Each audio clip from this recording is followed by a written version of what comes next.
Et donc, on va repartir dans la session, la deuxième partie de ces cas cliniques, en commençant par un cas clinique de Pierre-Hugues Pitel que nous avons laissé tout à l'heure avant le déjeuner et que nous retrouvons après le déjeuner. Voilà, à toi Pierre-Hugues. Merci Anne. Écoutez, j'espère que tout le monde a pu profiter du spectacle et du repas pour ceux qui étaient présents et pour les autres qui se sont restaurés comme il faut. Donc je vous ai eu en guise d'apéritif et vous devrez me supporter encore en digestif. Après c'est fini pour moi. Donc je vous laisserai tranquille. Je laisserai la place aux copains. Donc un deuxième cas qu'on aurait pu, si on avait voulu faire un peu de chansons, faire un peu, ça aurait pu être « J'ai la fièvre dans le sang ». Pour les plus amateurs de chansons des années 80. Cette histoire, je le sens, ne finira pas sans effusion de sang. Et vous verrez que c'est pas complètement faux. Je spoil complètement mon cas. Allez. Donc, je vais vous parler de HJ, qui est une jument selle français B de 10 ans, qui est détenue dans un centre équestre en Indre-et-Loire, qui est une structure de taille, pas une très grosse structure. Il y a 24 chevaux sur le site, dont la jument. Et c'est un hébergement box plus pâturage dans un petit coin qui, là aussi, un petit chemin qui sent la noisette. C'est encore plus ancien, mais qui, en tous les cas, c'est du pâturage avec un site légèrement vallonné, puis un petit ruisseau en contrebas, qui est assez sympa. Et donc les chevaux passent une bonne partie de leur temps là, et la nuit et l'hiver, ils sont plus hébergés au box. En août 2004, donc vous voyez que j'ai fait de la spéléologie ou de l'archéospéléologie sur mes cas, mais AJ, elle est abattue, elle présente une température rectale de 39,5 degrés et elle est jaune. C'est la seule jument malade, en tous les cas pour l'instant. Donc elle rentre dans la fièvre encore isolée. Hop. C'est toi ? Non, c'est toi. C'est moi ? J'ai été trop vite ? Donc c'est parti. Qu'est-ce qu'on pourrait faire sur cette brave HJ qui nous présente donc 2 lictères, de la fièvre ? Donc une prise de sang pour une numération formule, une injection d'AINS, une injection de notre célèbre Carbésia. Je pense qu'il faudra qu'on demande des royalties finalement. On la met sous tétracycline et puis autrement, 2004, hein, c'est là aussi plutôt des sérologies. Il n'y avait pas encore énormément de PCR à dispo, mais donc un bilan dit pyrolike en sérologie.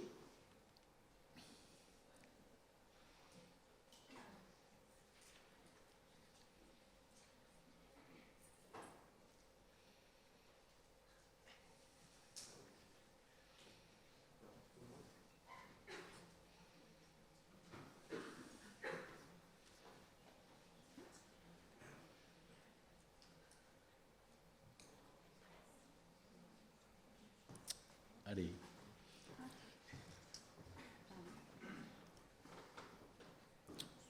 Donc, vous avez tous bien écouté ou alors eu le temps de digérer les propos de ce matin sur l'heure du déjeuner, bravo.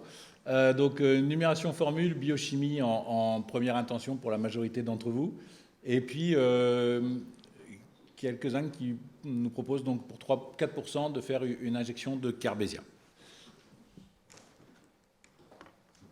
Et dans la réalité, le vétérinaire qui a vu le cheval, la jument, pardon, a fait de l'AINS pour la rendre un peu confortable, et baisser l'hyperthermie, du Carbésia, parce qu'il y avait quelques cas de pyro dans le secteur et que, bon, compte tenu de l'habitat, il y a un biotope plutôt estimé comme favorable. Et puis, donc, il y a un bilan hématobioche, effectivement, qui a été entrepris. Qu'est-ce que nous révèle ce bilan ? On a des globules rouges qui sont plutôt dans le bas de la fourchette, des blancs qui sont légèrement en dessous de la valeur minimale. Une anémie au sens, j'allais dire, strict, avec une hémoglobine qui est basse, un volume globulaire moyen qui est normal, très légèrement augmentés, des neutrophiles qui sont normaux, des lymphocytes plutôt en augmentation, des plaquettes qui sont basses, à 65 000, et une bili qui, elle, est élevée, mais là aussi, comme je disais ce matin, la jument est jaune, donc c'est pas complètement un scoop de trouver une bilirubine augmentée. Donc on a une légère anémie hémolytique, macrocytaire, puisqu'on a un VGM qui est légèrement dans la fourchette haute, avec une leucopénie plutôt neutropénique, et plutôt, pardon, j'ai mis une lymphopénie, c'est une erreur, c'est une lymphocytose, et associée à une thrombocytopénie. Donc ça pourrait être un profil, effectivement, de phase aiguë de pyro, pourquoi pas, moi ça ne me choque pas complètement. Et la jument va mieux sous 3 à 4 jours. Tout rentre dans l'ordre. En octobre, même vétérinaire est appelé par le même centre équestre pour la même jument. Elle est abattue, elle fait 39,8, elle fait 2 litres, et là, elle fait en plus un peu d'œdème des membres. Donc, qu'est-ce qu'on peut faire sur ce cas en récidive? Allez, 2 mois et demi après, à peu près, la première crise. On refait une prise de sang pour une numération formule avec une biochimie. Toujours de la INS pour la rendre un peu plus confort et faire baisser la température. Une injection de Carbésia, les tétracyclines ou un pyrrolike en sérologie.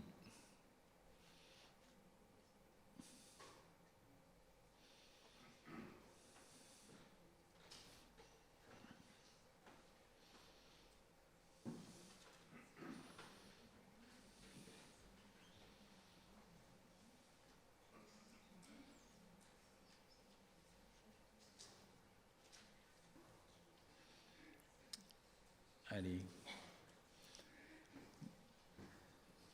Donc le pyrrolike en sérologie, en tous les cas, ça peut être intéressant si on considère que c'est le même épisode et la même chose. On a 2 mois et demi qui sont passés, de voir si on a des titres éventuellement ou des choses qui sont un peu hautes, pourquoi pas.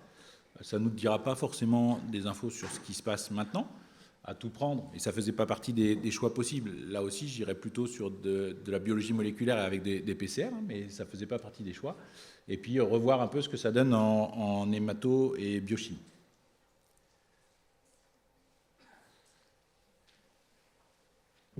Ce qui a été fait en pratique, c'était 2 injections de Carbésia simple dose à 48 heures d'intervalle, plus des AINS, un bilan hématobiochimique et des sérologies. Donc vous avez été plutôt suivi dans vos propositions. Que se passe-t-il? Alors, juste pour que les choses soient claires, le octobre, c'est les petits blocs pleins, et on vous a mis pour rappel ceux d'août où c'est ceux qui sont vides. On a quand même une situation qui, globalement, sur la lignée rouge, se dégrade.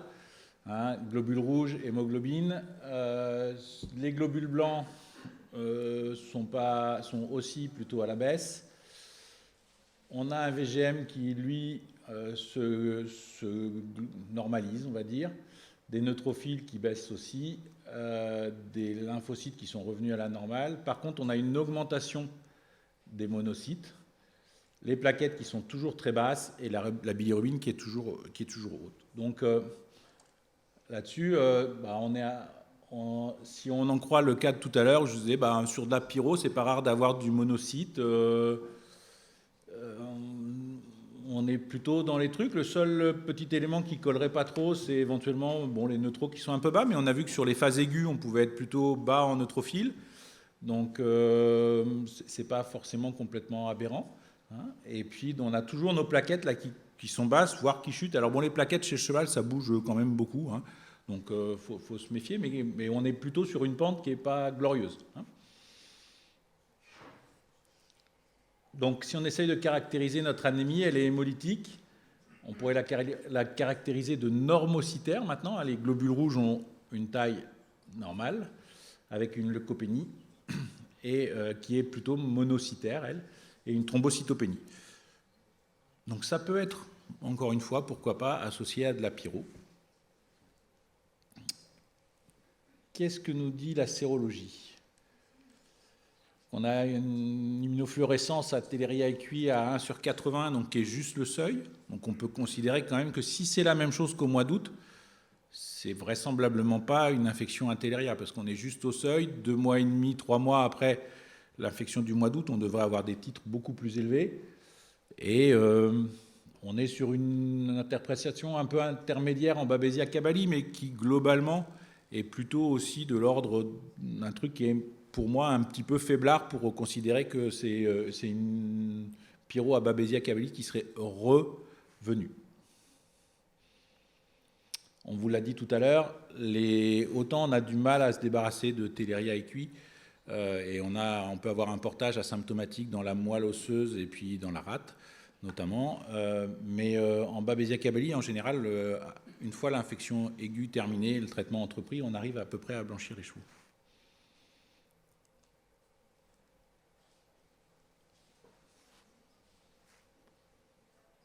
Ça marche plus. Et pardon. Donc hop, désolé. Non, bon. Donc, qu'est-ce que ça pourrait être selon vous? On vient un peu d'en discuter, mais une récidive de pyro du Babesia-Caballi compte tenu du titre, une ehrlichiose, parce qu'on a quand même une leucopénie avec un peu de neutropénie, une anémie hémolytique dysimmunitaire post-pyroplasmose. On peut peut-être relancer Coralie, ouais. Et puis, merci. Et puis, donc, pourquoi pas une anémie infectieuse des équidés, ou une pyro aiguë due à Teleria equi, parce que peut-être que les deux cas sont dissociés, et notre 80e en séro serait peut-être que le début de la séroconversion de la jument.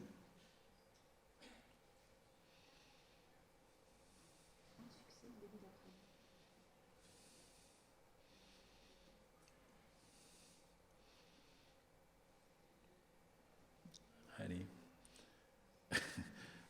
Donc les avis sont pour le moins partagés. Récidive de pyro à Babesia-Caballi, moi à ce stade-là, je ne mettrai pas trop de pièces dessus.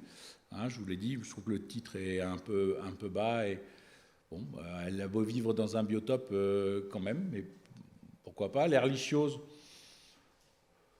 oui, on peut avoir ça.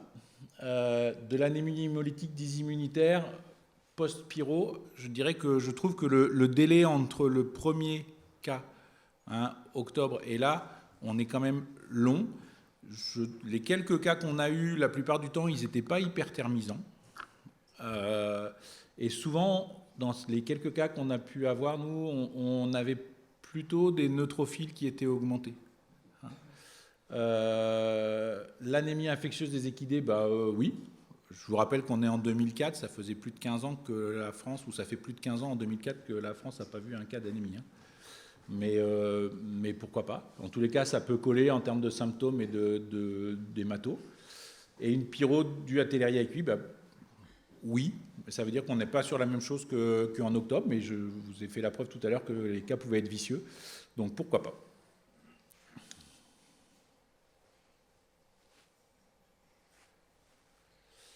Donc la jument, elle s'est améliorée sous 3 à 4 jours après la seconde injection de Carbesia, et tout est rentré dans l'ordre. Sauf qu'en décembre, rebelote. Température, ictère, œdème des membres, et quand même, on trouve qu'elle a plutôt maigri depuis octobre, mais bon, quand même, elle a de la fièvre qui traîne un peu, là, depuis quelques jours, elle mange moins, donc est-ce que c'est pas ça qui fait qu'elle a un peu perdu d'état quand même? Pierre-Hugues, on a une question dans le chat oui, qui dit « Récidive voudrait dire que c'est l'infection précédente qui recommence, mais si c'était une nouvelle infection à Caballi ?» Oui, après, ce qu'on ne sait pas bien aujourd'hui en pyro, ça fait partie des zones plutôt inconnues, c'est est-ce que l'immunité avec une sérologie à 320 est protectrice d'une nouvelle infection ou pas? Ça, aujourd'hui, en tous les cas, moi, je ne le sais pas. En Teleria equi, on sait que comme ils peuvent être porteurs, ça, c'est la réponse, elle est non, il n'y a pas de protection. Hein. Mais en Babesia-Caballi, on n'a pas trop d'infos là-dessus.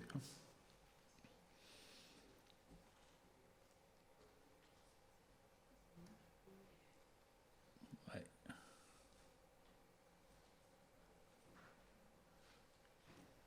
Alors, qu'est-ce que vous voudriez faire à ce stade? Donc, on est à la deuxième récidive et on est à peu près à 5 mois, là, 4 mois, 5 mois depuis le premier accès.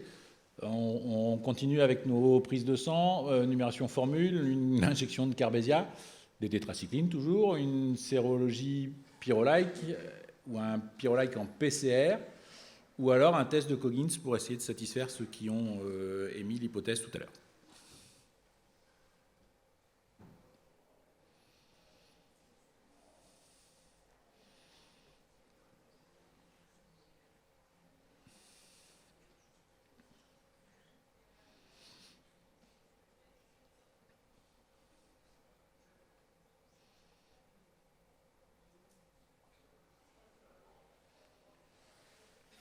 Quelques secondes encore pour les derniers.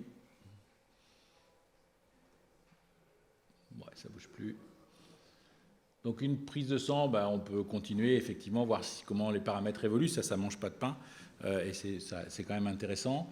Un bilan pyrolike en PCR, oui. Je trouve que ça peut, en tous les cas, ça devrait nous aider à essayer d'y voir plus clair dans la situation. Et puis un test de Coggins, on est à 25%. En tous les cas, ceux qui ont...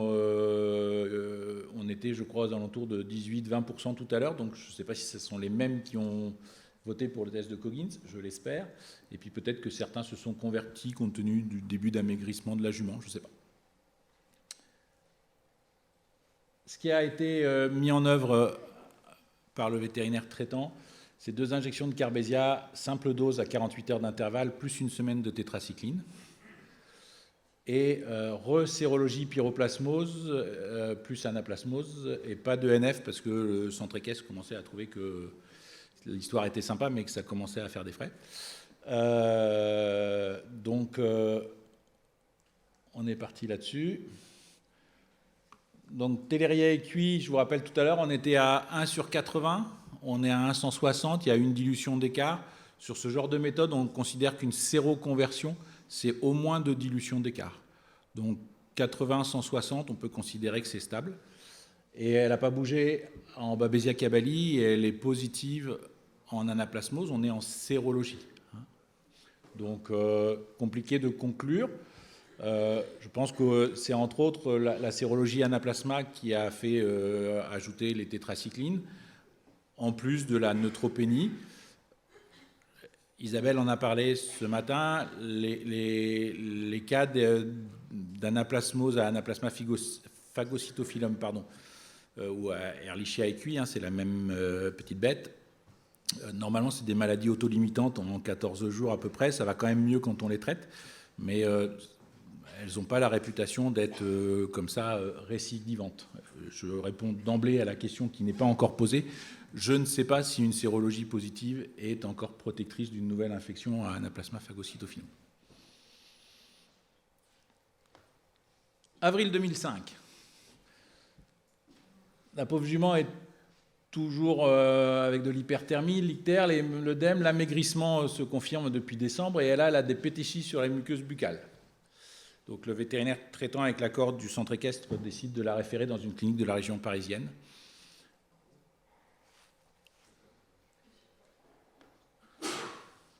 Et à l'arrivée à la clinique, la jument est réinspectée. Et là, coup de chapeau à la personne qui a fait l'examen clinique, la jument est B. Ils ont découvert des suffusions cutanées, donc sur le pelage. Donc ils ont consciencieusement fait des papouilles à la jument. Et le soir de son arrivée, il y a un léger épistaxis, qui est donc un saignement au bout du nez, qui est détecté sur la jument une fois qu'elle est arrivée à la clinique. Alors à ce stade-là, quelles sont les hypothèses que vous retiendriez? L'ehrlichiose, toujours, une CIVD d'origine indéterminée, une anémie infectieuse, une pyro toujours, ou éventuellement une intoxication. C'était les rencontres du RESP il y a 2 ans, les maladies du pâturage, donc elle a peut-être bien appris sa leçon.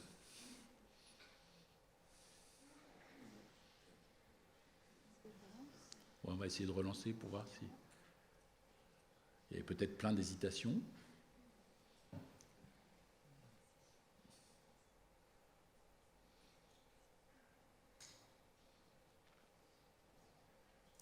Vous verrez que la clinique à laquelle la jument a été référée a demandé un certain nombre de tests, mais le vétérinaire qui a examiné la jument les a demandés, j'allais dire, pour la forme.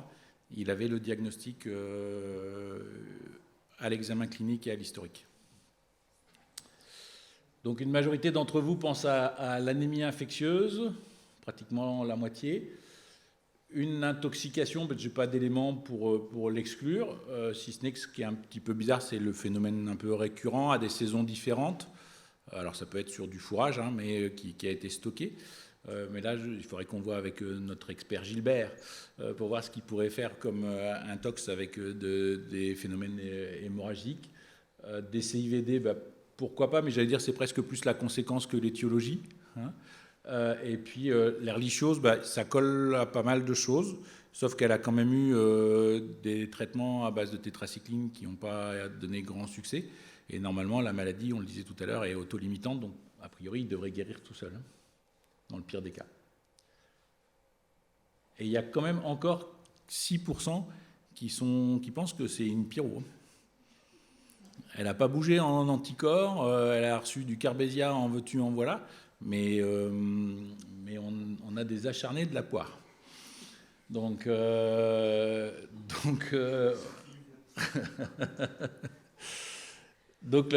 traitement qui a été réalisé avant l'arrivée des résultats, c'est un traitement de soutien avec des perfusions, un traitement de confort, une antibiothérapie de couverture, et puis des examens complémentaires, numération formule, pyro, anaplasmose et test de Coggins. Donc un test pour rechercher l'anémie infectieuse. Vous voyez que là, l'état entre décembre et avril, l'état hématologique, en tous les cas de la jument, s'est considérablement dégradé. Hein, on est à 2,8 millions de globules rouges, 3400 blancs, une hémoglobine qui est toujours de plus en plus basse, une anémie qui est qui est microcytaire, hein, des neutrophiles qui continuent à s'effondrer et puis des monocytes qui continuent à augmenter. Ça pourrait presque donner raison aux gens qui voyaient de la pyro et qui m'ont cru quand je disais que des fois en pyro il y a des monocytes, ce qui est vrai. Mais c'est pas parce qu'il y a, quand il y a de la pyro il y a des monocytes que quand il y a des monocytes il y a forcément de la pyro. Les plaquettes sont de plus en plus basses et la bilirubine se maintient à des taux élevés. La PCR, tout revient négatif, anaplasmose et les deux pyroplasmes. Et le test de Coggins, alors je vous en fais une lecture là. On met les antigènes dans le puits du milieu de la fleur, dans le cœur de la fleur, et dans chaque pétale, il y a des sérums. Donc dans le sérum A, dans le sérum C et dans le sérum, dans le puits A, C et E, ce sont des témoins. Et ce qui se passe, c'est que pendant la nuit, quand on met à incuber, les anticorps qui sont présents dans les puits où on dépose les sérums migrent dans la gélose, vont rencontrer les antigènes qui migrent aussi, et il y a une réaction antigène-anticorps, ça s'accroche et ça donne un petit précipité comme ça. Donc ça fait un petit peu comme un coup d'ongle. Donc vous avez là, on va dire des résultats positifs, mais c'est normal, c'est des témoins. Hein. Et puis par contre, la mauvaise nouvelle, c'est qu'on a un truc qui accroche dans le puits F. Et le puits F, on aurait pu l'appeler le puits HJ aussi. Hein. Donc la jument était bien positive au test de Coggins, on va dire en dépistage. Donc elle a été envoyée au labo national de référence pour confirmation. Et puis quand on a vu les résultats pour documenter le cas, on avait fait des sérologies pour nous et pour voir un peu ce que ça avait donné compte tenu de l'historique. Et vous voyez que la jument en était bien plutôt sur une fin d'anticorps d'une infection ancienne à Theileria. En Babesia, ça ne bouge pas. Elle est toujours positive en sérologie à anaplasma. Et puis en leptospire, on avait un 400e en ictérohémorragie, mais ce titre-là, sur un prélèvement unitaire, ne veut pas forcément dire grand-chose.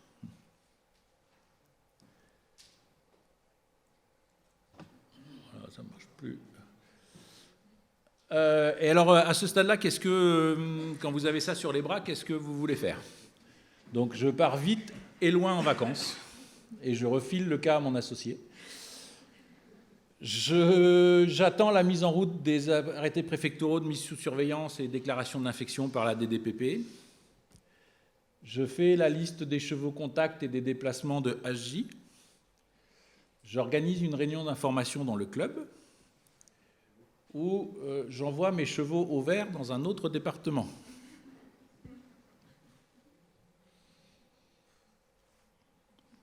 Alors, dans la salle, ça sourit.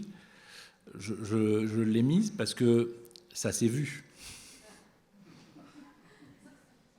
Ça s'est fini entre deux gendarmes, mais ça s'est vu. Hein, des poneys qui avaient été, c'est dans un foyer du sud de la France, des poneys qui avaient été mis dans le maquis et qui avaient été rasés, et c'est les gamins du Poney Club qui ont dit mais c'est pas machin, c'est l'autre, il lui ressemble quand même. Hein. Donc voilà, mais ça a été tenté. Hein. Donc je vous le déconseille fortement. Partir en vacances, oui, ça peut être une option effectivement, mais peut-être pas la plus glorieuse, mais pourquoi pas. Attendre la mise en route de la PMS et de la PDI, alors oui, parce que de toute façon, effectivement, à partir du moment où l'infection est déclarée, c'est la DDPP ou la DDCSPP du département qui prend les choses en main. Hein. Mais rien n'empêche quand même de prévenir un peu tout le monde dans le centre équestre, de savoir qu'il va y avoir une enquête qui va être menée, des dépistages systématiques sur les chevaux. Je vous invite là-dessus à travailler de concert, effectivement, avec les autorités de l'État dans le département pour faire les choses, j'allais dire, en bonne intelligence. La réunion, je trouve pas ça complètement idiot, moi, mais il faut le caler avec la DDPP, puis ça permet de prévenir un peu tout le monde quand même. De toute façon, il n'y a pas le choix, mais qu'il y a quelques risques potentiels. Et puis envoyer les chevaux au vert, on en a parlé, et c'est surtout à proscrire ça pour le coup. Donc évidemment, les vétérinaires traitants, enfin référés et référents ont été prévenus, la DDPP aussi. Le sérum a été confirmé au LNR. Le cheval, alors là, double bazar, hein, le cheval a été mis à l'isolement dans la clinique et avant de repartir chez lui. Mais il a fallu que la clinique fasse aussi la liste des chevaux qui étaient passés en même temps dans les murs. Euthanasie de la jument mi-avril, hein, puisque c'est le choix en tous les cas qui est fait par la France, et tout cas positif est euthanasié. Hein. Une enquête a été menée. La jument avait séjourné en septembre pendant quelques semaines dans un deuxième centre équestre. Elle n'a jamais été transportée dans le sud de la France où il y avait eu les cas précédents à l'époque, et elle a participé dans les départements 91 et 72 à 4 concours entre août et octobre. Donc il y a eu un arrêté préfectoral portant déclaration d'infection dans le centre équestre où elle était hébergée. Le centre équestre où elle a passé quelques temps a été mis en APMS, mis sous surveillance avec une sérologie sur les chevaux. Et puis, comme elle avait été en concours dans un camion où elle avait partagé le transport avec d'autres chevaux, d'autres endroits, c'est pareil. Ils ont été tracés et tout le monde a été mis. Donc, il y a eu à peu près 200 chevaux de testés. Et il y a eu une enquête dans la zone administrative autour du lieu de résidence de la jument. Là, il y a eu à peu près, au total, 300 chevaux de testés. Donc, ça faisait à peu près 500 chevaux de testés sur ce foyer. Pierre-Hugues, oui. Il y a une question à propos de... ce qui se demande pourquoi la jument a été euthanasiée à la clinique, mais n'a pas été euthanasiée à la clinique, et plutôt... je reprends, excusez-moi. Pourquoi la jument n'a-t-elle pas été euthanasiée à la clinique, mais après l'avoir fait rentrer chez elle? Parce qu'entre le moment où le diagnostic est tombé et le moment où l'euthanasie, où il a été procédé à l'euthanasie, la clinique n'avait pas forcément envie de garder la jument dans ses locaux, et les gens voulaient la récupérer parce qu'ils espéraient pouvoir encore négocier la non-euthanasie de la jument. Donc voilà, c'est essentiellement pour ça. Merci. Sur l'enquête, il y a eu un nouveau cas positif de trouver dans le centre équestre qui hébergeait la jument habituellement, un cheval de 16 ans qui a été abattu, lui, début mai. Et tous les autres équidés étaient négatifs. Et dans le cadre des procédures, en tous les cas, à cette époque-là, au-delà de ce T0 sur l'ensemble du centre, il y avait un deuxième prélèvement qui était fait un mois après et un troisième encore un mois après. Et donc, à J plus un mois après l'euthanasie du trotteur, il y a eu un nouveau résultat positif sur un cheval arabe entier. Donc là, ça a commencé à poser plus de problèmes parce que le cheval valait pas non plus des fortunes, mais il commençait à valoir un petit peu de sous. Et dans le cas d'euthanasie, comme ça, il y a une indemnisation forfaitaire qui ne couvrait pas du tout la valeur du cheval. Mais bon. Et c'est d'autant plus étonnant que on était quand même sur une période où on n'était pas sur les pics d'activité vectorielle des tabanidés, des temps et compagnie. Je vous rappelle, on est en avril-mai. Même si le biotope était favorable, en fait, en discutant avec les propriétaires du centre équestre, régulièrement, ils voyaient, mais plutôt l'été, quand même, le long du ruisseau, c'était ombragé, les chevaux se mettaient un peu à l'abri, et là, souvent, ils voyaient des temps sur les chevaux. Et à contrario, il n'y a eu que 2 cas, index, et ce cas qui a séroconverti, c'est une des particularités de l'anémie infectieuse, et c'est pour ça que si vous avez des suspicions, des fois, un seul résultat négatif ne peut pas vous permettre de vous arrêter là. La séroconversion, contrairement aux maladies virales ou bactériennes classiques, où on peut avoir des séroconversions en général dans les 15 jours, 3 semaines, dans les cas d'anémie infectieuse, ça peut mettre jusqu'à 90 jours pour séroconvertir.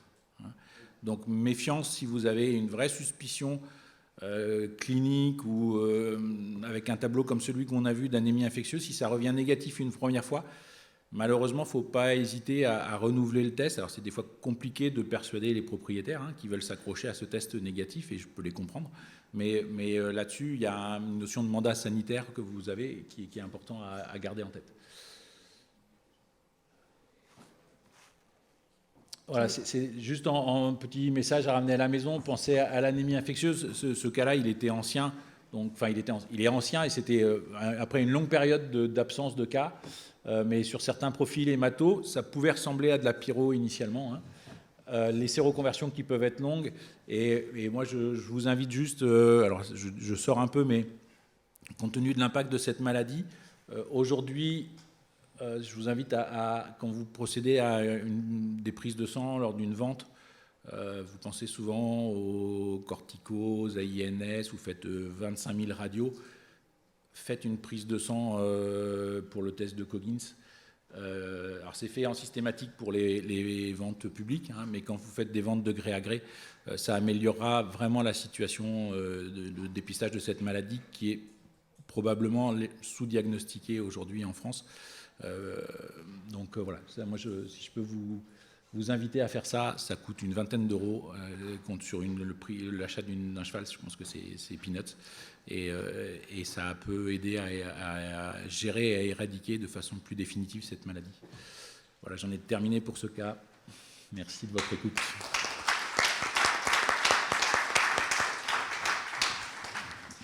Puis-je poser une question ? Pardon. Au premier rang, la petite au premier rang. Dans les chevaux que tu as décrits positifs et qui ont été abattus, est-ce qu'il y avait des signes cliniques, donc est-ce que ça a été documenté? Deuxièmement, une anémie à la numération formule même légère? Pas que je me souvienne. Et troisièmement, est-ce qu'on a des risques de faux positifs? Parce que ça doit être une question qui doit être posée par les propriétaires sur qui non, ça tombe. après, alors, le risque de faux positif, nous, je sais qu'au labo, quand on en trouve un, ça ne nous arrive pas tous les jours, heureusement, systématiquement, il est relancé. Et réglementairement parlant, on doit le faire confirmer au labo national de référence. Donc, j'allais dire, qui lui fait le même test, mais avec différents kits, pour s'assurer que dans les travaux de recherche, etc. Donc, a priori, le faux positif, non. Par contre, c'est une maladie, alors je prends plein de guillemets, c'est un virus qui fait partie de la même grande famille que le HIV. Donc, il peut y avoir du portage asymptomatique ou en tous les cas des phases d'éclipse des symptômes. Souvent, il y a un pic fébrile au démarrage et puis après, il y a des sorties vraiment comme on le voit là. Mais on peut avoir des phases où les chevaux sont porteurs asymptomatiques, par contre réservoirs de la maladie et peuvent la transmettre à leurs congénères via les vecteurs, les temps, etc. Mais donc, non, les 2 chevaux qui ont été trouvés, en tous les cas, cliniquement, ils avaient 0 symptôme. Merci. Est-ce qu'il y a d'autres questions pour Pierre-Hugues? Je fais juste une remarque. En Europe, l'anémie infectieuse, elle est endémique en Roumanie. Donc ça peut être un élément épidémiologique intéressant, si je ne me trompe pas. En Italie aussi, hein. Ouais, Et un peu partout. Les Irlandais l'ont payé très cher, cette endémicité roumaine, puisqu'en 2007, ils ont contaminé une partie de leur pur sang via du sérum qui avait été produit en Italie sur des juments, à partir de juments roumaines, parce que des juments assez dociles qui ont l'habitude d'être manipulés, et qui n'avaient pas été testés. Et du coup, quand ça a été injecté aux poulains et aux adultes, arrivé en pur sang en Irlande, ça a mis un peu le bazar. Ah oui, ça a été un gros bazar. Il y a eu 300 chevaux. Enfin, ça a été la catastrophe. Vraiment. Donc c'est pareil. Enfin, il y a de plus en plus d'usage de choses, de sérum produits à la maison, de PRP, de machin, de trucs. Faites attention aussi à ces choses-là, hein, parce que les trucs hétérologues. Voilà, c'est une maladie qui est aussi potentiellement une maladie iatrogène. Alors, il y a certains labos qui, nous, je sais qu'on, enfin, je vous dirai pas de nom, mais on fait des tests pour un certain nombre de labos qui, quand ils prélèvent des cellules sur des chevaux d'honneur pour faire leur banque ou pour faire même en autologue, nous demandent de faire la recherche d'un certain nombre de pathogènes, dont l'anémie infectieuse. Mais faites attention à ce genre de pratique parce que vous n'êtes pas à l'abri de transmettre ce virus-là comme d'autres. Hein. Jean-Luc? Non, juste pour bien insister sur le fait qu'on parle d'anémie infectieuse, mais qu'à chaque fois qu'on a ces pics de résurgence clinique qui correspondent en fait à des variations antigéniques du virus, la thrombopénie est toujours au rendez-vous. Donc face à une thrombopénie, il faut aussi évoquer la possibilité d'infection par ce virus. Tu as raison, oui, complètement changé.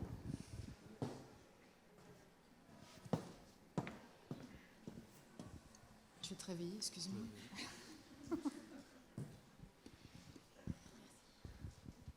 Alors moi, juste une petite question pratique. J'ai noté que les récidives étaient à chaque fois espacées d'environ 2 mois, sur ce cas-là en tout cas. Est-ce que c'est un pattern qu'on retrouve régulièrement dans l'anémie infectieuse ou ça peut tout à fait être 3 semaines après ou 6 mois après ou... Je pense que c'est un pur hasard.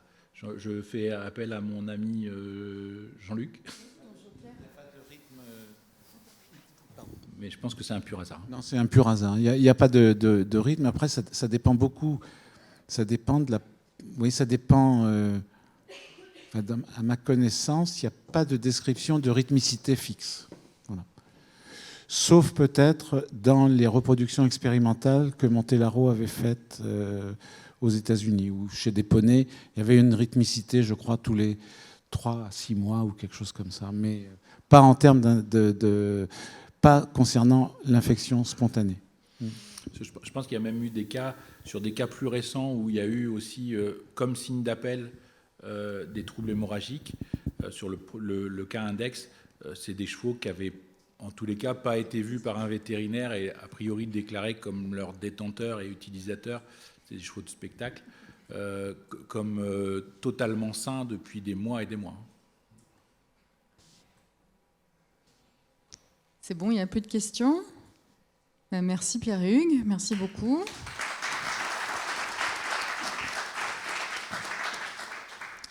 Et maintenant, nous allons avoir Isabelle qui va revenir sur la scène pour nous présenter le cas clinique numéro 4.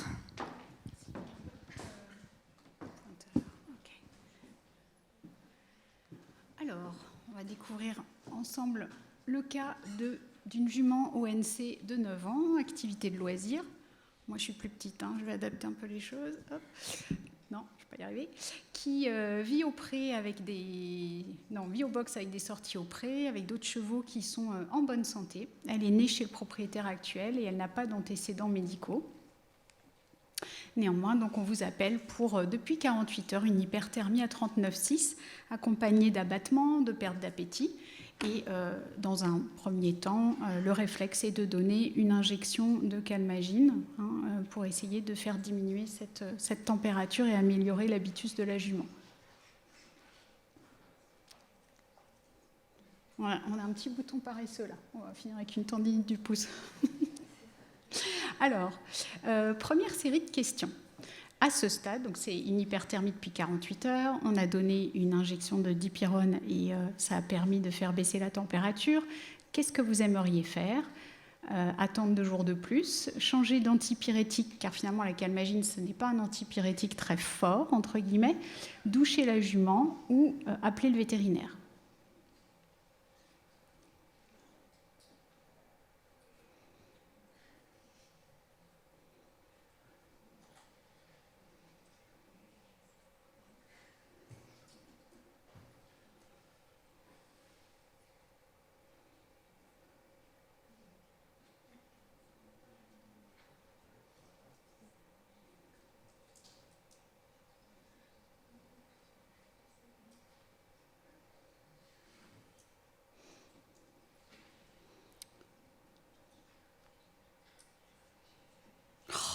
Vous voulez nous faire plaisir, là, hein ? Bon, alors on va quand même essayer de discuter des différentes options. Attendre 2 jours de plus. Est-ce qu'on prend un gros risque ? C'est une hyperthermie récente et il n'y a pas beaucoup de conséquences, on va dire, sur le plan systémique pour cette jument. Elle est un peu abattue, peut-être qu'elle mange un peu moins, mais en tout cas, ce ne serait pas une erreur fondamentale que de dire on attend et on fait une courbe de température, on voit comment ça évolue et s'il y a d'autres signes qui apparaissent. Donc il n'y aurait rien de choquant du tout à faire ça. Changer d'antipyrétique, visiblement, ça ne vous motive pas. C'est vrai que si on donnait de la phénylbutazone ou de la flunixine, on aurait un effet antipyrétique assez puissant et peut-être un petit peu plus durable. Donc on va pas vraiment masquer les signes, mais on va peut-être retarder finalement l'établissement d'une courbe de température évocatrice d'une option en particulier. Doucher la jument, c'est pas une solution, on va dire, durable. Et si c'est une hyperthermie, il y aura une réponse. Par contre, si c'est un syndrome fébrile, là, il n'y en aura pas. Et appeler le vétérinaire, pourquoi pas. Oui, j'avais mis un petit commentaire sur le fait d'appeler le vétérinaire. C'est vrai que quelquefois, c'est une solution pour laquelle on opte assez rapidement, notamment dans les structures où il y a beaucoup de chevaux, parce qu'un des rôles du vétérinaire, ça va être d'établir les éléments de suspicion en faveur d'un aspect potentiellement contagieux de l'affection. Et ça peut avoir un intérêt dans la gestion de l'effectif. Voilà, donc le vétérinaire fait un examen complet de la jument, il n'y a pas de tic, il va confirmer qu'il y a une hyperthermie à 39 degrés avec un léger ictère qui est visible au niveau de la sclère oculaire, la jument a un appétit diminué, il n'y a pas d'autres symptômes. Donc, est-ce qu'on a des signes spécifiques ? À ce stade, non, on peut vraiment parler de fièvre isolée. Vous savez que si la jument, de par sa fièvre, a un appétit diminué, ça explique le subictère. Et donc, finalement, pour le moment, on n'a vraiment rien de très alléchant pour orienter le diagnostic. Donc, quand même, par précaution, et ça, je le répète, on ne sauvegarde jamais assez de tubes de sang. Hein, c'est vraiment un bon réflexe que de dire, même si le propriétaire dit « bah non, j'ai pas l'argent pour la tester, on va mettre de l'argent dans un traitement probabiliste », sauver des tubes de sang, donc EDTA, tube sec, de façon à avoir, on va dire, un T0 et pouvoir, dans le futur, réitérer les analyses ou faire 2 dosages en même temps d'anticorps ou de PCR. Donc, analyse envoyée, une PCR pyroplasmose donc pour les deux pyroplasmes, et puis on va quand même donner des antipyrétiques un petit peu plus puissants et donner quand même une injection de Carbésia qui va être faite dans l'encolure à simple dose, Et puis on laisse en fait au propriétaire la deuxième injection à faire, au cas où ce soit une babésiose. Ça va permettre de stériliser la jument. Et les consignes strictes, c'est surveillance température matin, midi et soir pendant 1 semaine pour s'assurer qu'il n'y a pas de récidive. Les résultats sont disponibles à J6, donc ça veut dire qu'on n'avait pas une super connexion avec la BO. Hein, on n'a pas eu les résultats en 24 heures, je ne sais pas pourquoi. En fait, là, on est quand même plutôt satisfait parce que la PCR pour Babesia cabali est positive. Donc on se dit, finalement, c'est bien un tableau clinique de pyroplasmose. Se rajoute à ça une association de malfaiteurs puisque Teleria equi est aussi positive. On rentre quand même très satisfait en disant qu'on ne risque pas de revoir ce cas. Et la courbe de température par rapport au traitement, vous voyez, ça donne ça. Donc, premier traitement, on voit qu'il y a une cinétique décroissante de la courbe de température, deuxième traitement, ça continue à descendre, ça continue, voilà, sur un petit palier. Oh oh, sauf que il se passe quelque chose là, à peu près à J10. Alors on vous rappelle, bien évidemment, il faut toujours faire le service après-vente, hein, ça peut être compliqué parfois. Hyperthermie, 38,3 à 39 sur le moment de la journée, elle est vraiment abattue, elle est anorexique, et finalement le degré de satisfaction du propriétaire a quand même pas mal bougé. Alors qu'est-ce qu'on va faire avec ça? Désolée Coralie, hein. Désespérément, j'essaye de changer de diapositive. Donc, on va être attentiste. On va se dire, bon, on va attendre 3 jours, c'est pas bien grave. Il y a peut-être une hyperthermie rebond. Ou alors, on va dire se mettre d'accord avec le vétérinaire pour refaire un examen clinique, même si c'est une fièvre sans autres symptômes. On va faire une déclaration au RESP. On décide de traiter sur place ou carrément de référer la jument. Est-ce que cette hyperthermie récidivante vous paraît inquiétante?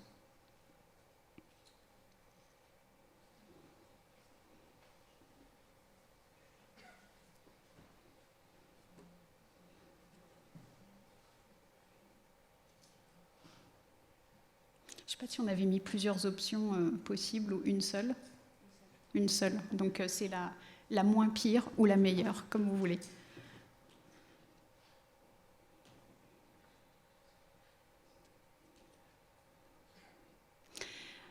Il n'y a pas beaucoup de personnes qui sont attentistes, peut-être parce que le degré d'inquiétude monte, hein, mais c'est vrai qu'on pourrait peut-être se permettre d'attendre 3 jours, sauf que pendant ces 3 jours-là, il faut continuer à surveiller les signes cliniques, continuer la courbe de température et puis être prêt à intervenir en cas de dégradation en fait, de l'état général, au sens hydratation, muqueuse, etc. Donc on va dire que le niveau de risque pour la jument augmente quand même. Refaire un examen clinique, bah oui, parce que si vous avez bien écouté ce matin, hein, si on refait l'examen, peut-être qu'on va tomber sur quelques indices qui vont nous permettre d'avancer. Faire une déclaration au RESP, alors là, je suis un peu déçue par le pourcentage. Mais il n'y avait qu'une seule réponse possible. Je vous rappelle que finalement, c'est extrêmement important, même si on est très tôt et qu'on n'a pas encore le diagnostic, hein, mais ce n'est pas une raison, de pouvoir situer sur la carte de France et alerter les collègues de la présence d'un potentiel foyer infectieux. Il y a quand même une aide financière qui est non négligeable, qui vous permet finalement des fois de convaincre plus facilement les détenteurs de réaliser des tests en infectiologie. Traiter sur place, oui, mais c'est probablement pas une solution très pérenne dans le temps. Et enfin, référer la jument.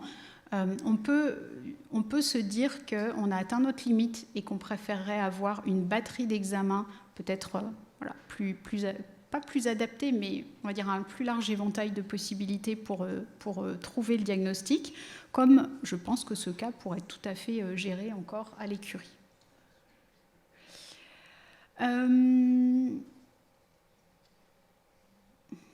J'avais mis une petite note. A priori, quand on a traité un premier épisode de pyroplasmose, est-ce que c'est commun, donc avec du Carbésia, est-ce que c'est commun d'avoir une hyperthermie rebond? Pour Babesia, à partir du moment où on donne une simple dose, a priori, ça tue le pyroplasme. L'animal n'est pas stérilisé, mais il n'y a quand même pas beaucoup de cas, en tout cas dans les jours qui suivent, qui documentent une reprise, une récurrence de l'hyperthermie. Par contre, on en a parlé ce matin, si c'était une infection virale, on pourrait avoir forte hyperthermie, ensuite retour à un état normotherme, puis reprise de l'hyperthermie. Quand on refait un examen clinique, même si on va se dire qu'il y a quand même peu de chances pour que la jument développe une autre maladie spontanée qui coïncide avec la pyroplasmose, finalement, le risque n'est pas zéro. Donc ce serait peut-être judicieux de rechercher d'autres signes qui peuvent nous orienter. Pour faire des examens complémentaires, finalement, on va commencer par ce qu'il y a de simple, à savoir des analyses sanguines, bilan hématologique et biochimique. Ça va avoir une utilité qui est double, hein, peut-être de confirmer ou de dépister quelque chose, mais aussi exclure. Si on a une créatinine normale, si on a tel paramètre normal, on va pouvoir exclure un certain nombre de choses. Et puis, on peut se poser quand même la question de retester en PCR. Je ne sais pas si c'est une question que vous vous posez là maintenant. Est-ce que ça aurait une utilité en fait de refaire un test PCR, sachant qu'on avait eu Babesia et Theileria positifs et que la jument a été traitée 2 fois? On va en reparler après. Et enfin, faut-il envisager un test de Coggins? Pourquoi pas? Après la présentation un peu atypique, mais extrêmement intéressante. Ce ne sont pas des cas qu'on voit souvent, mais après avoir vu l'exposé de Pierre-Hugues, on se dit que finalement, c'est peut-être une analyse qu'on pourrait systématiser un petit peu plus parce qu'on peut vraiment passer à côté. Pourquoi pas? En tout cas, dans les premiers résultats qu'on a sur cette jument, nous avons une leucocytose neutrophilique sans lymphopénie et on a quand même une anémie, alors qui est légère, et une thrombopénie qui va être confirmée au frottis sanguin. Donc il y a quand même des anomalies hématologiques qui peuvent nous laisser penser que oui, potentiellement, il y a un foyer inflammatoire et pourquoi pas infectieux. Regardons la biochimie. Donc sur le bilan biochimique, on a une hyperbilirubinémie, donc c'est de la bilirubine totale, on ne différencie pas direct et indirect. Et puis, on a une sérum amyloïde A qui est augmentée. Alors, vous voyez que dans les valeurs de référence chez l'adulte, on part du principe que c'est entre 0 et 20 mg par litre. Et là, c'est une amplitude qui est quand même assez légère, puisqu'on est à 228 mg par litre. Quelles sont nos hypothèses à ce stade-là? Merci Coralie. Et finalement, considérant ces résultats-là, est-ce que vous pensez qu'il s'agit plus d'un problème infectieux versus non infectieux?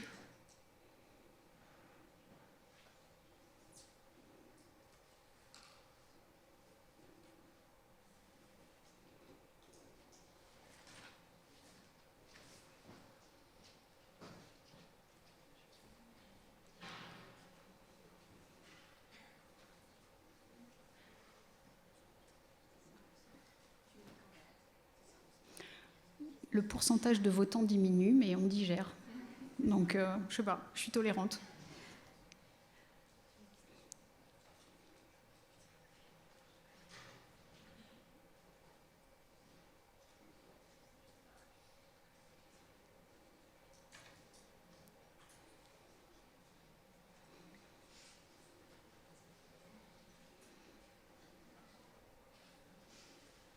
On a l'air d'être stabilisé à 50 votants. 51. On va regarder les résultats. Il y a quand même une majorité de personnes qui s'orientent vers un problème infectieux. Je pense que c'est assez raisonnable comme faisceau de présomption. On va regarder finalement les éléments pertinents qu'on peut avoir en faveur d'une infection. La neutrophilie, vous savez, c'est cette augmentation du pool de globules blancs, mais de neutrophiles, la défense de première ligne. Ça peut aller avec une inflammation, ça peut aussi en probabilité bien aller avec une infection. L'anémie, soit on peut avoir un foyer hémolytique, mais qui peut être d'origine infectieuse, soit ça peut être un foyer inflammatoire. Alors quand on dit chronique, c'est un bien grand mot, mais qui évolue depuis suffisamment de jours pour envoyer des signaux donc pro-inflammatoires qui font qu'il y a une diminution de la durée de vie des globules rouges et en parallèle une diminution de la libération de nouveaux précurseurs de globules rouges en circulation. La SAA, quand ça augmente, est-ce que c'est inflammatoire, est-ce que c'est infectieux? Et là, on n'a pas de valeur seuil pour un individu pour différencier les deux. Mais plus c'est infectieux, plus ça monte. Plus c'est à médiation immunitaire, plus ça monte.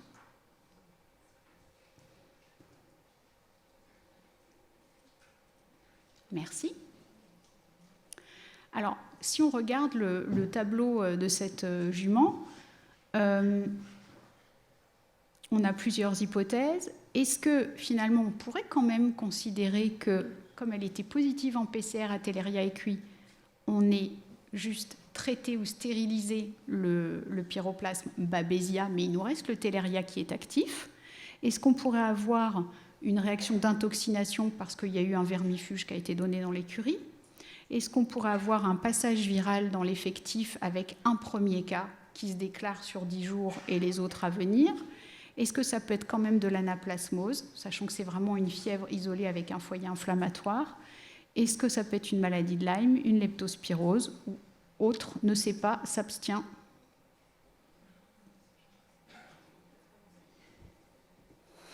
ne souhaite pas se prononcer.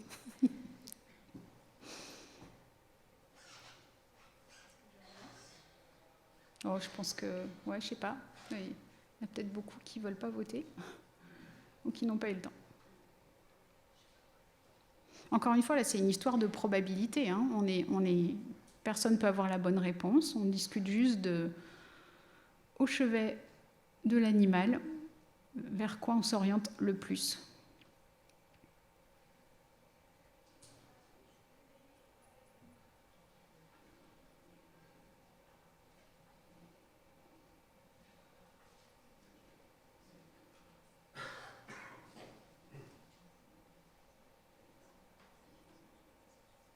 Bon, on a 2 votants de plus, merci à eux. Ouais. Donc, finalement, un peu de tout. Est-ce que c'est très fréquent d'avoir des télérioses, des associations de malfaiteurs de pyroplasme avec une télériose clinique qui est déclenchée après une babésiose? Franchement, j'en sais rien. C'est une possibilité, on ne peut pas l'exclure, mais ce n'est pas un faisceau de présomption très fort. Réaction d'intoxination parasitaire suite au vermifuge, ça peut arriver, mais c'est vraiment en phase très aiguë après l'administration du vermifuge. On a souvent des historiques de chevaux assez parasités, souvent avec des signes cliniques. Le passage viral dans l'effectif, c'est bien quand même de voter pour cette option parce que on a peut-être considéré la partie émergée de l'iceberg et il y a peut-être quelque chose qui va se propager dans les jours qui viennent sur le reste de l'effectif. Vous savez qu'il y a des temps d'incubation qui peuvent être très courts, comme de l'ordre de 1 semaine à 10 jours parfois, en fonction de la charge infestante et du degré de contamination des chevaux. L'anaplasmose, est-ce que ça reste compatible? Oui. Alors la maladie de Lyme, compte tenu de ce qu'on vous a expliqué comme tableau clinique, et sur toute la controverse qui existe sur quel est le tableau clinique en fait d'une borréliose ou d'une maladie de Lyme, je resterai très très très prudente et très peu en faveur de cette option-là. Leptospirose, là encore, il y a peu d'évidence clinique, mais pourquoi pas. Et autres, il y a des indécis et je partage leur indécision. Alors en fait, si on fait un peu le bilan, depuis la première visite vétérinaire, qu'est-ce qu'il y a d'intéressant? Déjà, il faut féliciter le client parce qu'il a très bien fait le suivi de température et ça vous apporte pas mal d'informations. Il faut toujours être positif. Il y a quand même eu une diminution de température qui a coïncidé avec l'administration de l'imidocarbe ou du Carbésia. Donc ça aussi, c'est un élément sémiologique intéressant. On n'a pas d'hyperthermie chez les autres chevaux de l'effectif, donc en termes de probabilité, une propagation de gourme, d'agents viraux respiratoires, finalement, ça diminue un petit peu. Les médicaments administrés, c'est quand même bien de reparler avec le propriétaire de comment ça s'est passé, qu'est-ce qu'on a donné, est-ce que ça a été bien respecté, est-ce qu'il n'y a pas eu un oubli, est-ce qu'il n'y a pas eu, entre guillemets, une malfaçon. Donc la flunixine a été donnée par voie intraveineuse, juste avant la 2e dose de Carbésia. La jument a bougé pendant l'injection intraveineuse et il y a eu possiblement un petit peu d'injection périveineuse. Pour ce qui est du Carbésia, le volume a bien été respecté. L'injection a été faite dans l'encolure, mais on se met quand même une note que ce serait bien de penser à inspecter l'encolure lors de la visite. Et il n'y a pas eu d'effet secondaire vraiment dramatique, une petite sudation et puis une petite phase d'anorexie. Et puis elle a été revermifugée dans le doute à J8. Mais finalement, les effets médicamenteux indésirables possibles, est-ce que c'est une grosse suspicion ou pas? À ce stade, pas vraiment. Qu'est-ce qui fait, si on analyse les différents organes ou les différents systèmes, quand on repart voir la jument, système cardiovasculaire, le subictaire est toujours présent. Comment on peut interpréter ça? Peut-être que l'appétit n'est toujours pas optimal à cause de la récidive d'hyperthermie, mais peut-être aussi qu'il y a un phénomène hémolytique, et notamment une pyroplasmose. Donc là, on va se placer sur... on reste indécis. On n'a pas d'autres anomalies de l'auscultation cardiaque. Ça, c'est un bon point. Ça ne veut pas dire qu'on peut exclure toutes les causes cardiaques, mais c'est quand même assez rare, les infections sur le plan cardiovasculaire chez le cheval. Par contre, on note quand même qu'on a un remplissage jugulaire qui est ralenti à gauche sur le site de l'injection, avec une légère induration de la paroi de la veine, qui est bien palpable. Donc on se souvient qu'il y a quand même eu de la flunixine qui a été donnée en périveineux. Donc ça, c'est un élément quand même à retenir. Sur le plan respiratoire, aucune anomalie. Les bruits digestifs sont diminués, mais si la jument mange moins bien, ça s'explique. Et il n'y a pas de colique, il y a une consistance et une quantité de crottin qui est tout à fait adéquate, pas d'anomalie nerveuse. Et sur le plan musculo-squelettique, on fait bien d'aller s'intéresser à l'encolure, parce que regardez ce qu'on découvre. Il y a une raideur à la latéroflexion de l'encolure. La jument est incapable en plus de manger son foin par terre. Bon, non seulement elle n'a pas faim, mais en plus visiblement ça a l'air d'être douloureux d'aller chercher le foin par terre. Les masses musculaires de l'encolure à gauche sont indurées et douloureuses à la pression. Et puis pour le reste, pas d'autres anomalies. Mais donc on a trouvé quand même des éléments qui pouvaient potentiellement nous aider. Donc des petites photos pour vous montrer sur d'autres cas que le sillon jugulaire, quand on l'observe, il est bien creux. Et que quelquefois, bon là c'était sur un site de pose de cathéter, vous voyez, on a un très léger gonflement. Mais ce n'est pas parce que le gonflement est léger qu'on n'a pas forcément une thrombose de la veine sous-jacente qu'on sera capable d'explorer que par échographie. Et le caractère chaud, sensible, évolutif est extrêmement important à appréhender. Voilà une évolution en, on va dire, phlébite plus franche, où là on a une perte de concavité de la veine. Voilà, et donc ça, regardez cette image échographique du cas, où on a un épaississement de la paroi de la veine, et là ça correspond bien au site d'injection périveineux, c'est une inflammation localisée, et puis regardez ici, on a un début de thrombus. Donc sur ce cas-là, il faut absolument en tenir compte, et ça c'est une photo d'un autre cas, où bon, déjà le cheval n'a pas l'air très heureux, et pour cause, il a reçu une injection d'imidocarbe, de carbésia dans l'encolure, lui aussi, très proche des vertèbres. Je vous rappelle que la colonne cervicale passe ici en région ventrale et qu'en fait, là, l'injection elle a été faite trop proche des cervicales et puis que c'est un produit quand même qui est très irritant, voire même quelquefois nécrosant et qu'on peut induire beaucoup d'effets secondaires en injectant dans l'encolure, même si c'est une pratique assez courante. Diapo suivante. Diagnostic. Suite à cette visite, qui a été quand même très productive, on en déduit que cette jument a un abcès musculaire en formation au niveau de l'encolure, que potentiellement c'est un effet secondaire de l'injection de carbésia, même si elle a été bien faite, encore une fois, et qu'on a une thrombophlébite débutante, jugulaire, iatrogène. Est-ce que, si on revient en arrière, ça c'est une démarche importante, et si on se dit, voilà, j'analyse les signes cliniques que cette jument a présentés, est-ce que ça colle, ou est-ce qu'il y a quelque chose qui ne colle pas? La récidive d'hyperthermie, est-ce qu'un abcès ou est-ce qu'une une forte réaction inflammatoire au niveau de l'encolure, est-ce qu'une phlébite, ça peut occasionner de l'hyperthermie? La réponse est oui. Donc ça a expliqué. Est-ce que le subictère, on l'explique aussi? Si elle ne mange pas, qu'elle a mal à l'encolure et ou qu'elle a de la fièvre, oui. Est-ce que la tachycardie légère, elle peut être persistante parce qu'il y a une douleur, parce qu'il y a potentiellement une infection? Oui. Et les bruits digestifs diminués, on en a parlé, finalement ça peut aussi coller avec une dysorexie. Donc finalement, à ce stade, on peut être assez satisfait. Voilà, donc on réaugmente le niveau de satisfaction de tout le monde. Je rajoute que la leucocytose neutrophilique et l'augmentation de la SAA peuvent aller avec un foyer inflammatoire mais aussi infectieux, et que dans le cadre en fait, de la nécrose, de l'abcès ou de l'œdème très inflammatoire au niveau de l'encolure, je ne dis pas que c'est infecté. Si les règles d'asepsie au moment de l'injection ont été respectées, probablement qu'il n'y a pas d'infection, que c'est juste inflammatoire.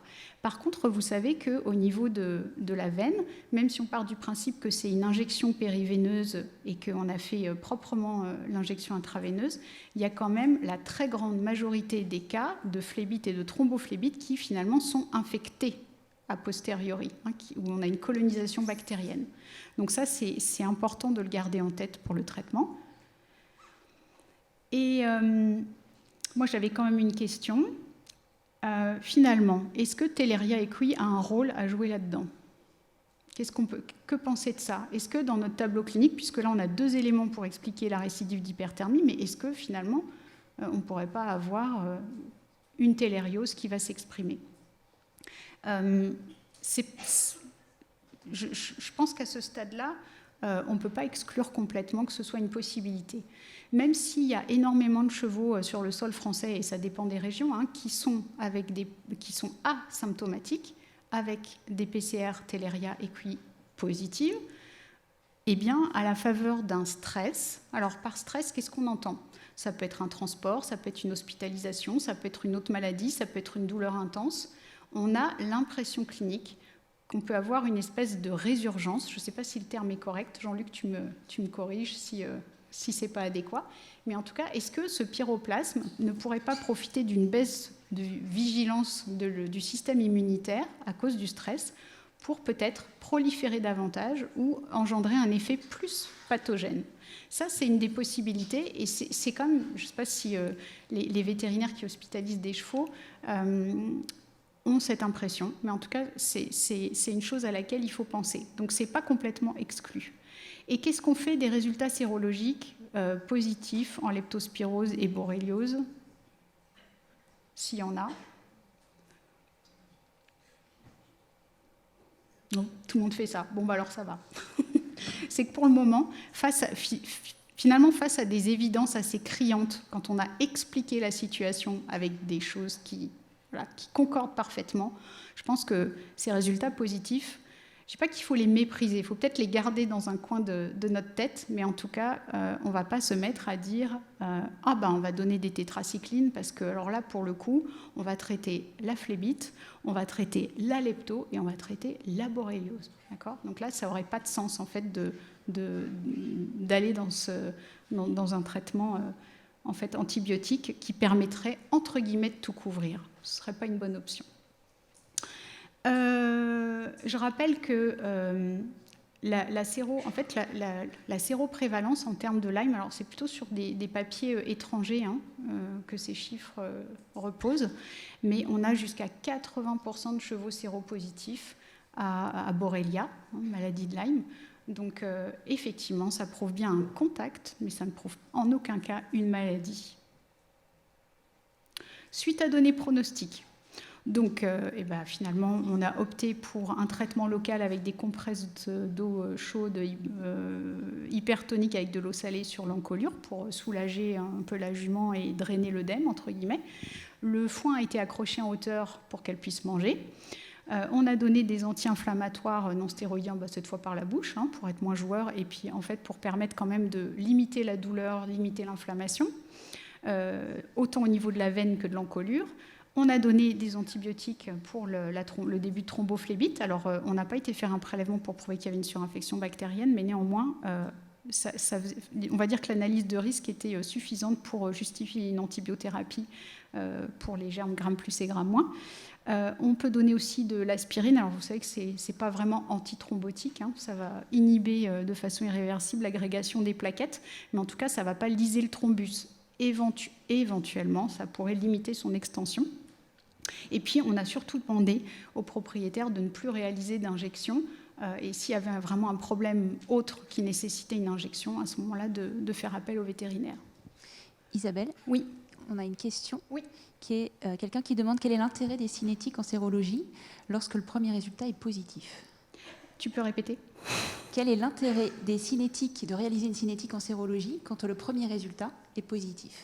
Après, c'est l'analyse du titre. Alors, je ne sais pas si ça s'adresse spécifiquement pour une maladie ou pas. Donc, si ce n'est pas mentionné, pour n'importe quelle exposition, on va dire, je ne sais pas moi, comme la leptospirose ou la borréliose, puisque ce sont les 2 exemples qu'on a choisis. Leptospira, on sait que si l'infection est récente, le fait d'avoir une cinétique d'anticorps à 15 jours, 3 semaines, ça va nous permettre de vérifier qu'il y a donc une cinétique croissante. Donc là, c'est beaucoup plus en faveur d'une infection active. Par contre, pour ce qui est de Borrelia, bien souvent, les titres sont remarquablement stables et c'est quand même assez rare d'avoir des séroconversions aiguës, rapides, en 15 jours. Mais les titres sont quelquefois vraiment, on va dire, restent à la limite, et donc on ne peut pas interpréter. Pour ce qui est de l'amélioration clinique suite au traitement, parce que ça fait quand même partie de « est-ce que j'avais raison de penser que ces options étaient les bonnes et est-ce qu'on a mis en place le bon traitement ?» Donc on continue le suivi de la jument avec la courbe de température et vous voyez que finalement, à partir du moment où on donne des anti-inflammatoires non stéroïdiens et les antibiotiques, finalement on va avoir une normalisation de la courbe de température. Intéressant aussi, même si ça fait dépenser un peu d'argent, on s'assure que à la fin du traitement, on a bien une normalisation, entre guillemets, de la SAA, donc une cinétique descendante. Donc là, c'est une preuve de plus, en fait, en plus de la clinique, pour dire, oui, effectivement, on n'a plus de foyer inflammatoire, tout va bien. L'hématocrit, c'est un petit peu plus lent, hein, les globules rouges se régénèrent assez lentement. Et puis, donc, il reste la question de est-ce qu'on ne referait pas une PCR pour Téléria ? Et là, la question est ouverte, hein, parce que finalement, on sait que même en ayant donné, si on donnait une double dose, ou 2 doubles doses, ou 3 doubles doses à cette jument pour dire on va la stériliser, on n'est pas sûr que ça fonctionne. On aurait potentiellement des effets secondaires qui sont délétères. Et après, il y a quand même quelques études qui ont infecté expérimentalement des chevaux naïfs avec Téléria et qui décrivent que finalement la PCR peut rester positive un certain temps. Est-ce que c'est une résistance intrinsèque de Téléria ? Est-ce qu'on a des phénomènes de réinfestation ? Parce que ce n'est pas non plus interdit d'avoir, si on a un biotope avec beaucoup de tiques et beaucoup de tiques porteuse de Téléria, qu'à la faveur d'un repas, elle redonne un pyroplasme. Ça, ce sont encore des questions pour lesquelles on n'a pas de réponse. Mais je serais intéressée d'avoir vos commentaires sur cet aspect. La télériose, là, c'était pas de veine, hein, sur ce cas. Donc, n'oubliez pas, sur l'ordre d'hyperthermie récidivante, d'explorer toutes les possibilités, hein, de faire un scan du cheval et de repartir à zéro, avec beaucoup d'humilité, parce qu'il y a quelquefois, on manque des choses, on s'en veut. Et puis, évidemment, utiliser ces examens complémentaires de première ligne à bon escient pour pouvoir exclure certaines hypothèses, augmenter l'index de suspicion clinique pour d'autres. Et puis, ne pas oublier non plus que finalement, même si on aime bien penser qu'une maladie génère un effet ou plusieurs effets, il peut y avoir quand même une coexistence de plusieurs anomalies à la fois et qu'il faut rester vigilant face à ça. Je ne sais pas s'il y a des questions. Merci Isabelle.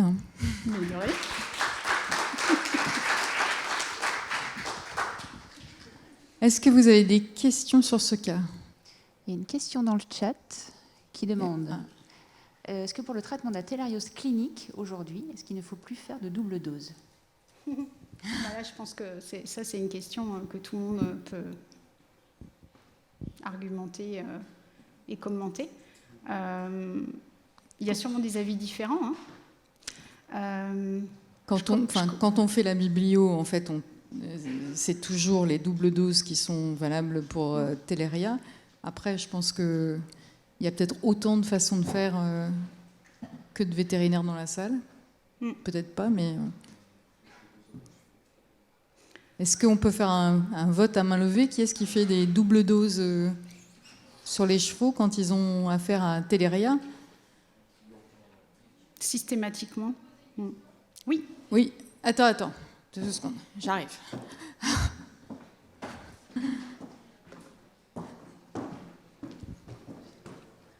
Ma question, c'est double dose ou 2 doses ? Ah, ok. Donc, double pose. Alors, oui, quand on avait pris le principe dans les présentations de ne pas mettre des milligrammes par kilo, mais quand là, on disait double dose, c'était 4,4. posologie 4,4. Ouais. Ouais. Ouais. Donc, en fait, c'est 2 doses. Parce qu'en fait, c'est à chaque fois 2 injections ou donc, éventuellement 4 injections quand il s'agit de Téléria, ce qui est publié en tout cas. Mais à dose... oui. Double dose 2 fois. Ben non, oui, c'est précisé. La personne qui a posé la question. C'est 2,2, non ? 10, c'est 2,2. Donc on va dire 4,4, ça ferait donc 20 millilitres, c'est ce qu'on appelle la double dose, mais en donc, plusieurs injections répétées. Alors 48, 72 heures. Non, mais en ou 2 fois. Désolée, hein, mais parce que d'accord, il y a la biblio, il y a ce qu'on fait, et il y a le RCP. Donc c'est vrai que quand on regarde le RCP, c'est le double, ça c'est la dose double, on est d'accord, et qu'on fait 2 fois. Ouais. Donc là, on parle de, allez, on va dire pour un cheval de 500 kg, on parle de 10 millilitres 2 fois, on parle de 20 millilitres 2 fois, ou de 10 millilitres 4 fois. Est-ce qu'on parle à 24, 48 ou 72 heures? Ouais. Mais Voilà. donc c'est ça la question. Finalement, il n'y a pas de consensus. Il y a ces publications dont Anne a fait un récapitulatif.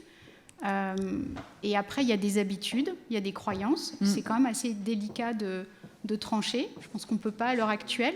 Il y a juste une réflexion intéressante à faire. Quand on regarde, notamment aux États-Unis, où ils avaient des populations naïves de chevaux, où ils les ont bien gardés naïfs vis-à-vis de la pyroplasmose, et ils ont inoculé des quantités connues de pyroplasme pour essayer d'étudier en fait quelle était la persistance des anticorps, si ça les rendait malades, est-ce que la PCR restait positive. C'est intéressant d'enseignement, mais on est dans un contexte où l'animal est naïf. Et donc, la réaction de ce cheval risque d'être assez aiguë, mais il n'y aura peut-être pas de portage chronique et possiblement, il va être stérilisé. Stérilisé veut dire pyroplasme complètement éliminé, avec plusieurs injections à 4,4, donc double dose, c'est-à-dire 4,4. Après le 48-72 heures, j'ai envie de dire...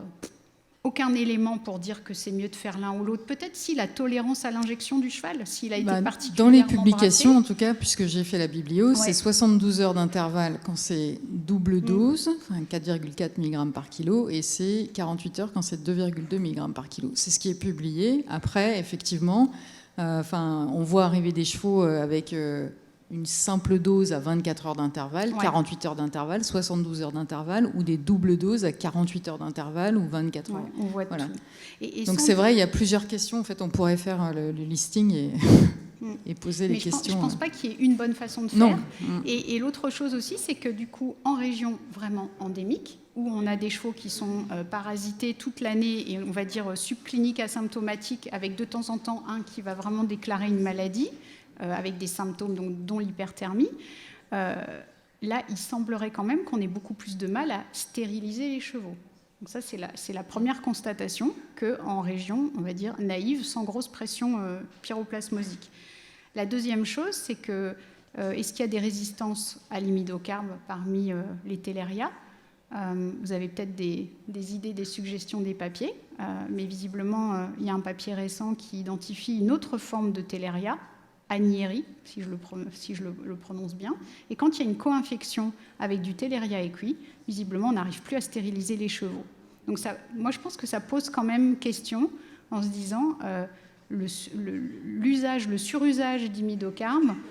Je ne dis pas que c'est comme les antibiotiques, mais il faut quand même se demander si il ne faut pas l'employer de façon à rendre l'animal, on va dire, non symptomatique et confortable, mais ne pas chercher à tout prix à le stériliser. Parce que peut-être qu'on n'en est pas capable et peut-être qu'on induit une pression, on va dire, imidocarbesque sur le pyroplasme qui peut peut-être à son tour avoir un certain nombre de mécanismes de résistance. Ça, voilà, il y a Pierruc qui veut commenter. Non. Non. Ouais. C'était juste pour rajouter de la confusion aux questions qui se posent. Il faut bien savoir aussi de quoi on parle quand on parle de blanchiment. Est-ce qu'on parle de blanchiment parasitologique ou est-ce qu'on parle de blanchiment en anticorps, qui est une autre problème? Ah non, alors ça c'est encore autre chose. Voilà, mais c'est aussi ce qui est régulièrement demandé, suggéré, notamment pour les chevaux qui partent à l'export. Ouais, donc c'est une très bonne remarque. Et là, on sait, à nouveau, si on se fie à ce qui a été fait sur des chevaux naïfs, comme tu l'as souligné tout à l'heure, les anticorps peuvent persister jusqu'à 2 ans, au moins, les anticorps spécifiques contre Theileria equi. Donc, qu'est-ce qu'on fait de ça? Le titre sérologique ne bouge pas, mais le cheval est positif sérologiquement, peut-être plus en PCR au bout d'un certain moment.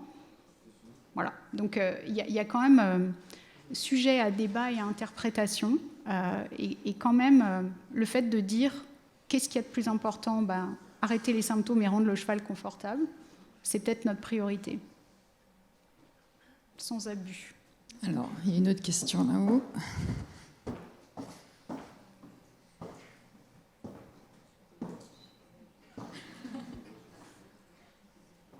J'ai 2 questions.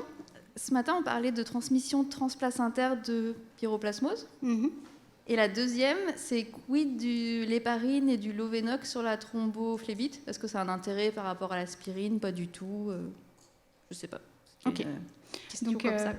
pour la transmission, on va dire transplacentaire et les signes cliniques chez les poulains, bon, c'est rare, ça tu sais. Et deuxièmement, à ma connaissance, ça concerne Babesia cabali, mais j'ai pas vu de cas de Theileria equi, avec des symptômes, en tout cas chez le poulain. Et pour la deuxième chose, oui, dis-moi. Mais ça arrive que ça peut passer la barrière placentaire, du coup. Oui, mais est-ce que ça rend le poulain malade? En tout cas, moi, j'ai jamais vu de cas.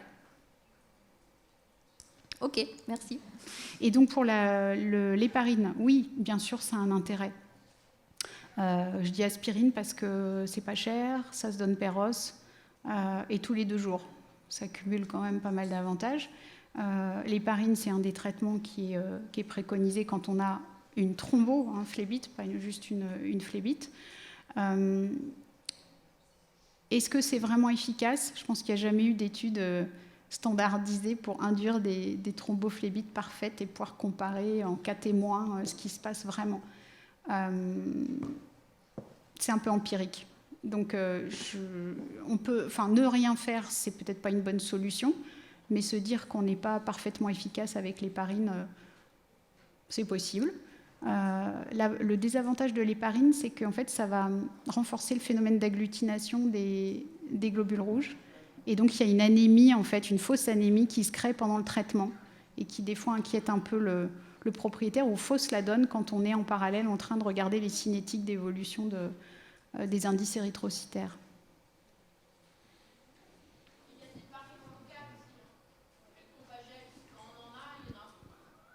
Ouais, moi les traitements locaux sur les phlébites, c'est pas ma religion, mais c'est très personnel. Oui, c'est vrai. Alors, si ça t'intéresse, il y a une thèse qui va être soutenue, je pense, d'ici 15 jours par une de nos étudiantes, où on s'est intéressé donc aux thrombophllébites avec des chevaux qui sont systématiquement traités avec de l'héparine et des AINS, et localement qui avaient soit rien, soit du Compagel, soit des sangsues. Voilà, on a essayé. Réponse dans la thèse dans 15 jours. Voilà. Tu veux pas nous vendre un petit bout de la mèche? Non, t'as pas lu la thèse. Non, si, je peux vendre la mèche. En fait, c'est difficile, c'est très difficile d'avoir... on n'a pas eu de résultats significatifs, mais en tout cas, cliniquement, nous, on a vraiment eu l'impression que alors déjà, entre rien et le Compagel, c'est pareil. Et par contre, on a vraiment eu l'impression que les sangsues, ça faisait du bien. Voilà. Alors, c'est des sangsues médicales, c'est pas les sangsues qu'on va ramasser dans la mare à côté de chez nous. Mais oui. On s'amuse. C'est intéressant, ouais. Non, mais c'est bien. Est-ce qu'il y a d'autres questions? Donc, on vous libère un petit quart d'heure pour une pause café, thé, ce que vous voulez, et on reprend un dernier cas clinique après.